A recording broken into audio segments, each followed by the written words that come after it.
Welcome to For the Record. I'm Michelle Wright. And I'm Janelle Hall. If you joined us early this morning, you saw many of the big moments from this year's Dick's Sporting Goods Pittsburgh Marathon. Now we go deeper, learning the stories behind some of these marathon runners and what motivates them. Let's start by bringing in our Mike Clark, who sat down with Will Lovener ahead of this morning's race to discuss his marathon glory in other cities and how so much has led up to today.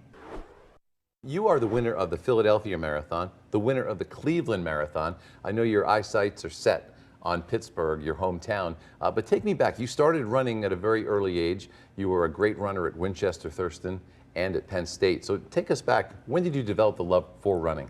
Yeah, I started running at Winchester Thurston. I joined the middle school cross-country team and just fell in love with it. I fell in love with the training and just the atmosphere, running with my teammates. And then went on into high school and competed for the high school team, and we won a state title my junior year, and then went on to Penn State and ran for 2 years there on the varsity team doing cross country and track. I then switched over to mountain biking after that before getting back into marathoning. You've had a remarkable career in endurance sports. I understand you finished one of the top in the world in Italy. Tell me about that competition. What did you do in that competition? Yeah, so at the end of my mountain biking career, which lasted about 5 years, I finished third at the 24-hour Mountain Bike World Championship. So in those races, they go on for 24 hours and you just try to stay on your bike as much as possible. It's about a 10-mile loop, and you're just doing as many laps as you can. So I did 240 miles in that span and about 30,000 feet of elevation gain, all on single track. And I mean, of the 24 hours, I was probably off my bike for about 10 minutes, just grabbing food. Just for a quick break here and there. Yep. What was it like being in another country, not really familiar with the terrain?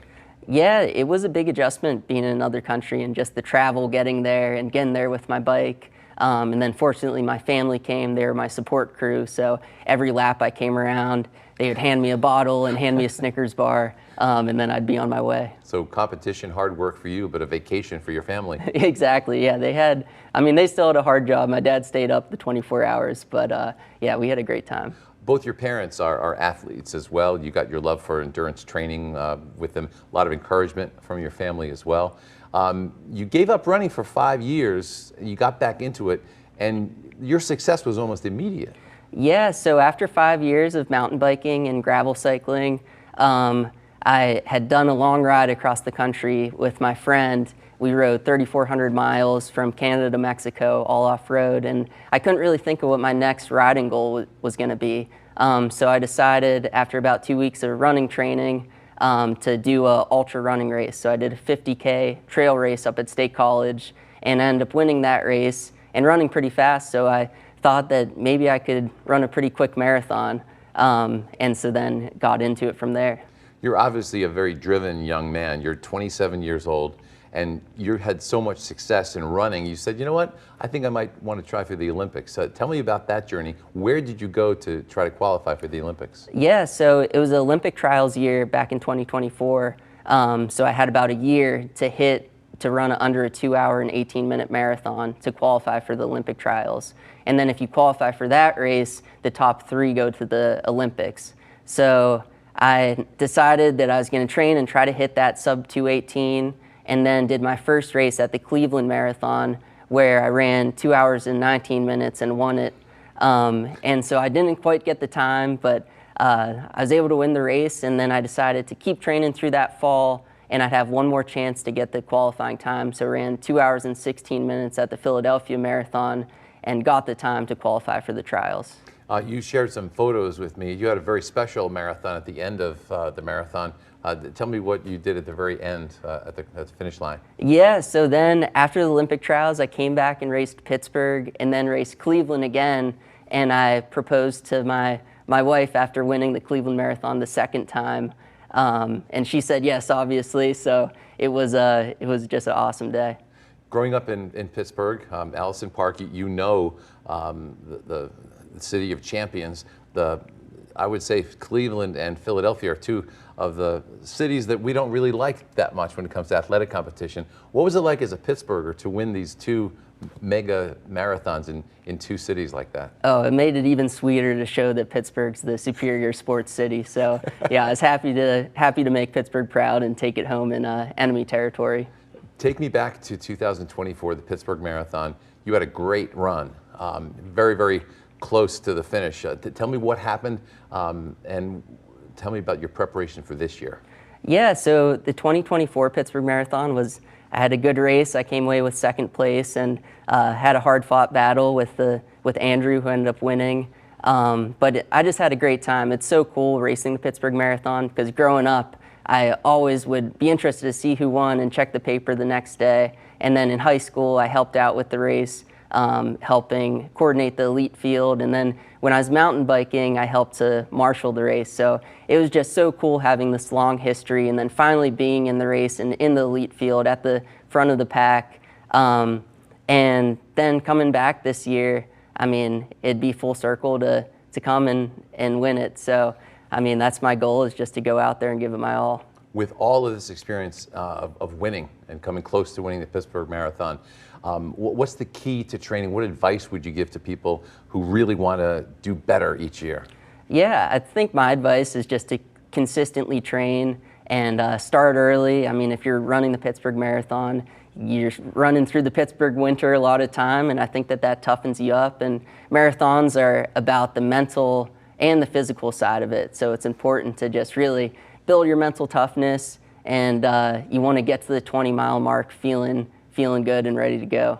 Tell me a little bit about the work you do. I understand you're a farmer. You're a farm boy. Yep. Yeah. So I'm not running. I'm working on my family's dairy farm. We have about 100 goats, and we're on a 130-acre farm. We make goat cheese that we sell at Whole Foods and at other local restaurants in Pittsburgh.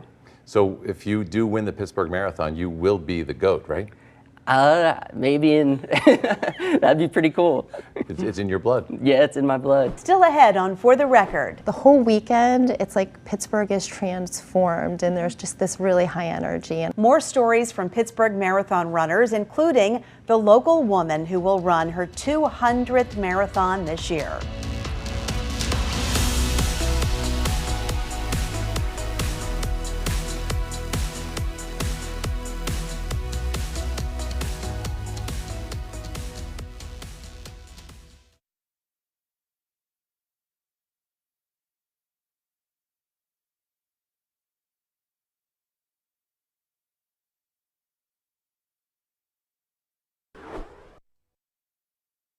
Welcome back to For the Record.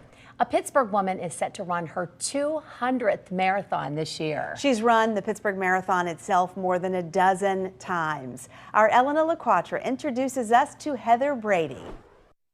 this will actually be my 14th time running the Pittsburgh Marathon, so 12 in-person marathons, and then I did do 2 of the virtual Pittsburgh Marathons. That's awesome. We're going to be cheering for you for sure. Thank you. Tell us about your history of running. What got you into it, and how did you eventually end up deciding you wanted to run a marathon? Sure. So it did not start out deciding to run a marathon. I actually couldn't even run 1 mile. So when I was in college, there was a course that was adjacent to campus, and I would go there just to walk and be in the fresh air and relieve some stress. And one day I decided that I might be able to run the whole thing. So I tried to do a little bit of running and a little bit of walking until I got to the point where I could run a mile. And then I decided to do 2 miles. And that was the point when I signed up for my first 5K, which was the Greenfield Glide. It's actually still around. It's part of the City of Pittsburgh's Community Foot Race Series, which ends up culminating in the Great Race in the fall. So I ran the Greenfield Glide, and a few weeks later, I received a package in the mail, and it told me that I was an age group winner, and I had a pair of socks that happened to be my award. And that was really what got me into running. I thought, you can get free things from running, and as a college student, that was really great. And then from there, I signed up for the Great Race.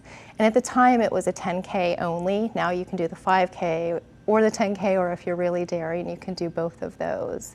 But I didn't think about running a marathon what I did think about is that running had helped my headaches. I was a lifelong migraine sufferer, and I saw that the number of migraines I had diminished, and I was really excited about that. So I took a course in exercise physiology, fell in love with it, and I went to graduate school to study it. And it was in graduate school when someone said to me, "When are you going to run a marathon?" And I thought that was a ridiculous question. But I ended up deciding to train for a marathon, and it did not go well the first time. So it was something where I thought, I don't know if I want to do this again. But really what was missing was the nutritional side of it, and people who knew a lot more than I did told me that I needed to train from the standpoint of not just running, but actually thinking about how you're fueling yourself. So I went back to the classroom and I took a nutrition class and actually ended up becoming a dietitian as a result of that process. And I ran my second marathon and qualified for Boston, and then I was hooked thereafter. But Pittsburgh was my fourth marathon overall, and it was at that point where I decided that I wanted to have a little bigger goals, and so I decided to become a part of the 50 States Marathon Club and decided to run a marathon in every state. So I have one to go, and that will be in June of this year in Alaska. Oh my God, I was gonna say, is the last one Alaska or Yeah, Hawaii? the last Probably. frontier. That is an incredible accomplishment, and the goals you've set for yourself and the way you've achieved them is very inspiring. You obviously not only have the passion for running, but you have the education behind it, which I think is very interesting too. So you really know about it from a much deeper level than maybe someone just starting off trying to do it for fun. It's kind of getting into a little bit the training you mentioned. What does that look like for you? How do you even begin preparing for a marathon? So the way that I train now is different than when I first started. And so I think it's really important for anybody who decides to go on a marathon training endeavor to decide what their goal is initially. First, I just wanted to cross the finish line. And if that's someone's goal, just to cross the finish line, then a walk-run approach is a great way to do that. One of the better known programs is the Galloway program. But after finishing, I focused more on time, where I wanted to run a marathon in 4 hours or less. And so I did a little bit of a different approach, and that usually includes speed work. Now I'm trying to do as many as I can, and sometimes there's a trade-off when it comes to time. So I think the most important thing when it comes to training is to first determine what your goal is, and then go from there. And a golden rule of training is to not get injured. So that's one of the most important things. And if our viewers didn't hear me say this a little bit ago, you've run 200 marathons. I have. That is just unbelievable.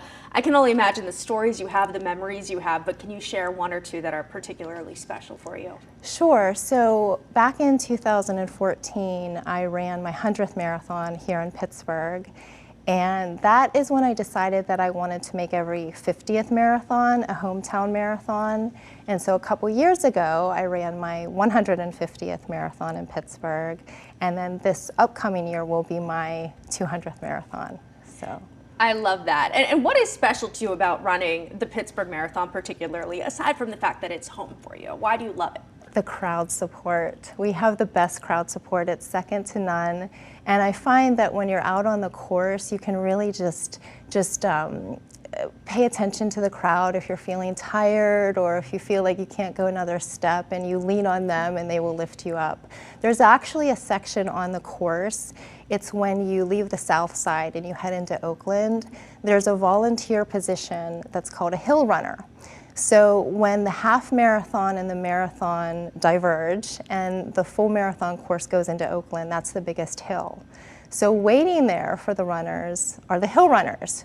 And their singular job is to get you up that hill. So they get you up the hill, you go into Oakland and you reach the flat land, and then those hill runners run back down the hill, and then they run up the hill again, and that's what they do all day. It's amazing. But you find that along the course. It's the different neighborhoods, and each neighborhood has their own cheering section, and the crowds are just loud and they're fun. And I find that the whole weekend, it's like Pittsburgh is transformed, and there's just this really high energy, and I look forward to Marathon Weekend every year. Still ahead. Well, it's just, I mean, it's difficult for anybody to get to a starting line every year. Lessons from a soul survivor. We speak with a man who's now inducted into the Pittsburgh Marathon Hall of Fame.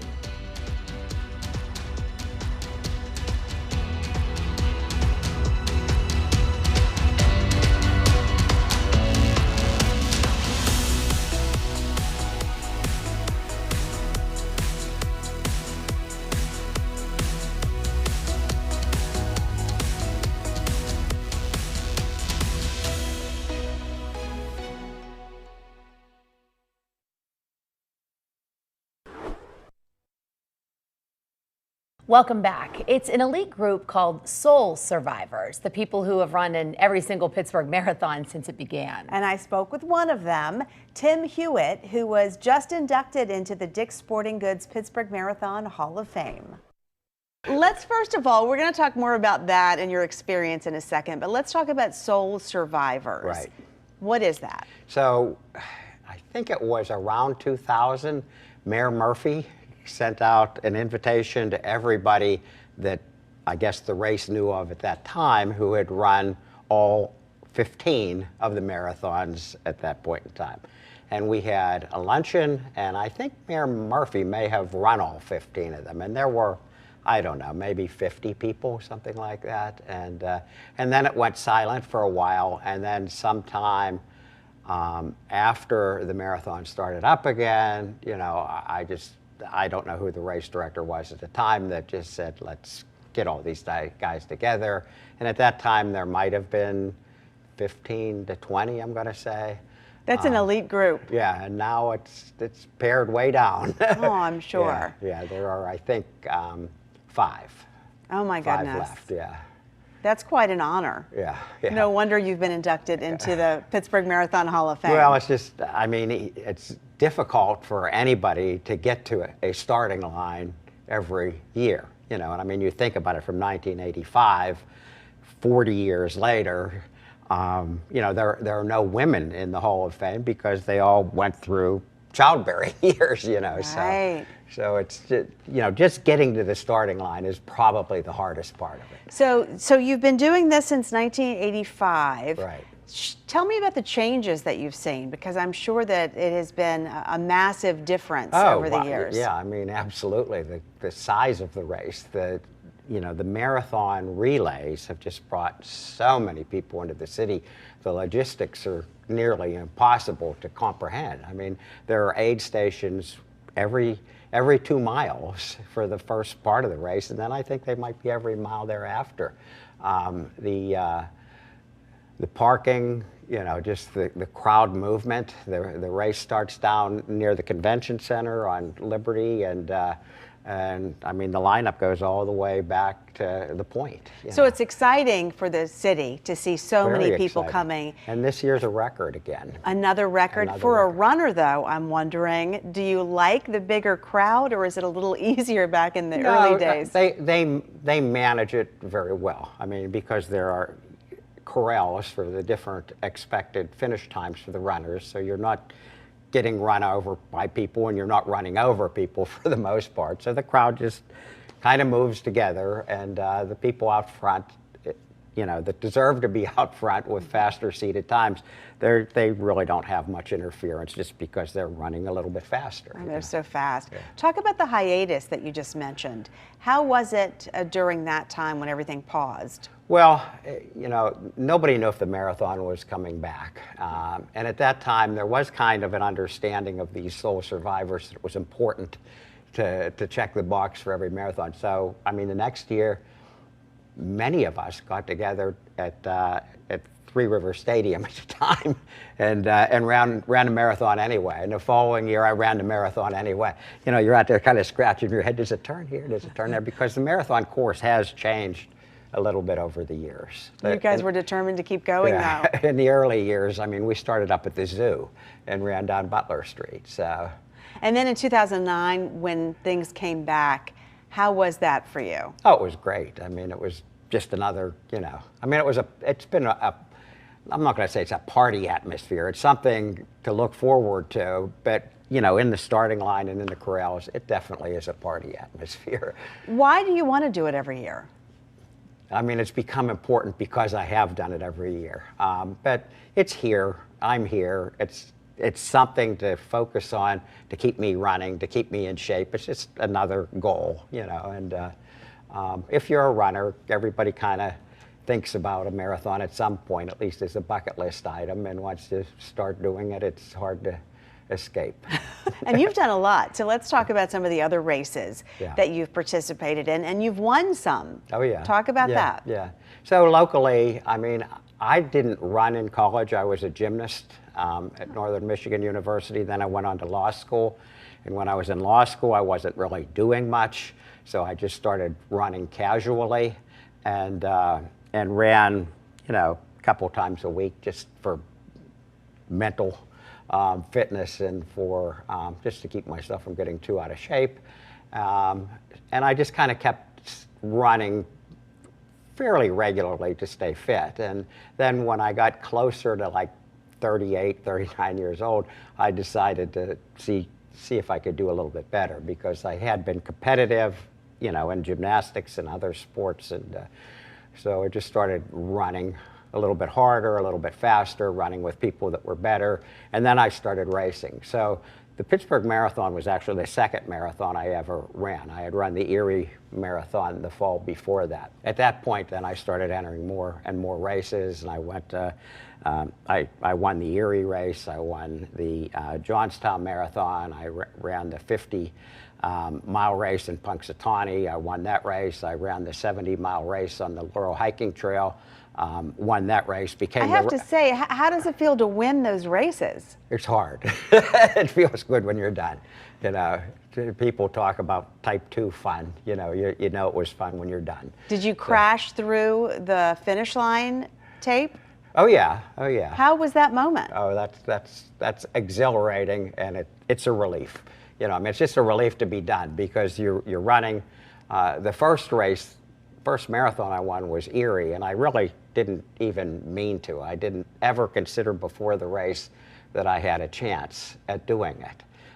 So I put myself behind the first group of runners. There might have been 10 or 15 guys, and over the next half a marathon, they just kept falling off to the point where there was one person in front of me, and I thought, I can go get him. And then when I got ahead of him, I was just scared. So I ran to the finish line. But that's how it starts. Then from that, you gain confidence. You realize that, if you really dig in and push, even though you don't think you can do it, you probably can.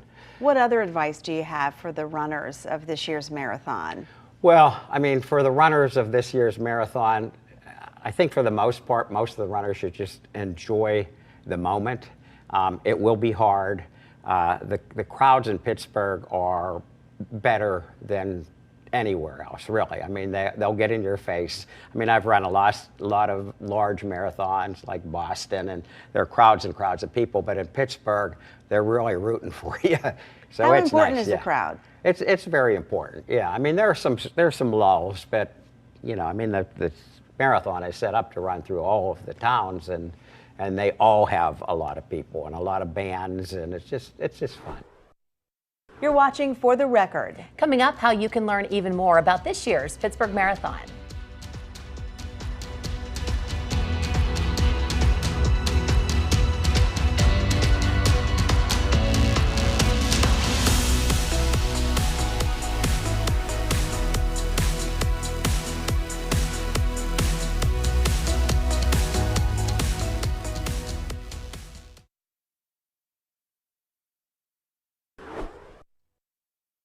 Welcome back to For the Record. It has certainly been an exciting morning here in Pittsburgh. And if you want to relive any of the excitement from the Dick's Sporting Goods Pittsburgh Marathon, head right now to WTAE.com or the WTAE app. You'll find many highlights from the big race right on the main page. But for now, we want to thank you so much for joining us. Have a great week.